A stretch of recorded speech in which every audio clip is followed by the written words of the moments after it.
clamored to have take over on their client's book, often a client whose editor had been fired or driven from the house. But perhaps just as importantly in these short-tempered times, Kate Weston was known for great manners, warmth, and tact. As a matter of fact, many said it was her capability as a kind of gracious editorial lion-tamer that was her key to success.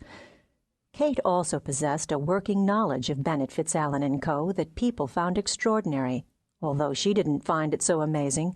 From the day she had arrived as secretary to the publisher almost 12 years before, she had made it her business to learn as much about the company as she could. She read the publisher's important files while doing the filing during her first year there. She made time to read through tedious contract files. She made friends in the copy editing, sales, sub-rights, royalty, marketing, art, production, and business departments, asking endless questions about what it was they did.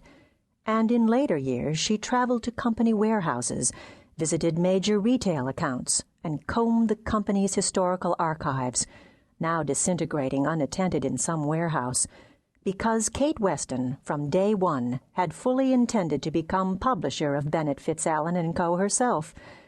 And last year, when Mr. Rushman promoted her to executive editor, Kate thought she was well on her way.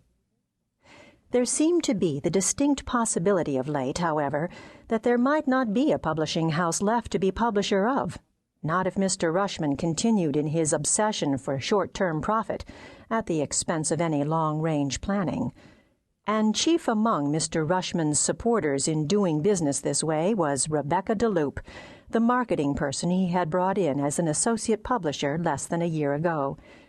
Rebecca was extremely bright, but not so bright that Kate couldn't see how she was endearing herself to Mr. Rushman, while also encouraging him to do himself in, and at the same time setting herself up with the parent corporation as indispensable.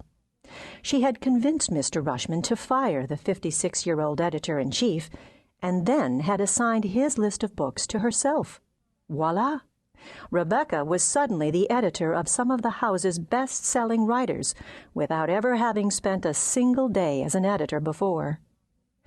The first trick for a non-editor like Rebecca was to take over on best-selling writers who either no longer needed to be edited or refused to be edited, and who were, therefore, primarily interested in how their books were marketed, which, in this case, was an area where Rebecca had both the clout and the experience to deliver.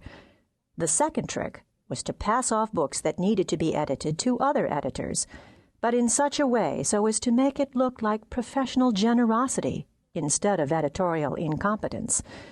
Rebecca executed both of these tricks beautifully, and, the next thing everyone knew, Rebecca was the editor-in-chief, which, understandably, made Kate's back go up for more reasons than one. Rebecca, of course, despised Kate. It was not hard to see why. Where Rebecca bluffed, Kate called her on it. Where Rebecca bullied, Kate ran interference. When Rebecca got angry, Kate got more pleasant than pleasant, and when Rebecca complained to Mr. Rushman about Kate's attitude, Kate explained to Mr. Rushman that she thought Rebecca resented her close working relationship with him. Mr. Rushman would then smile fondly at Kate. He really did like her, she knew, and a lot more than simple office relations would dictate, which was why she avoided him late at night at sales conferences, Christmas parties, and the like, because he got that look in his eye after a couple of drinks, and Kate had had bosses like that before. And he would say something like, "Just try to stay out of her way, Kate. It's hard for her to have another dynamo down the hall, but for it to be such a terrific-looking woman to boot." The most troubled book project currently at Bennett Fitzalan & Co. also happened to be the book the company most desperately needed to publish, the autobiography of Lydia Southland, the knockout gorgeous TV actress made internationally famous by Cassandra's World, the hour-long fantasy adventure costume drama in which she played Cassandra Hale, a history professor who each week found herself in the shoes of some famous woman in history: Mata Hari, Isadora Duncan, Cleopatra, Susan B. Anthony, Catherine the Great, Amelia Earhart. She had played them all.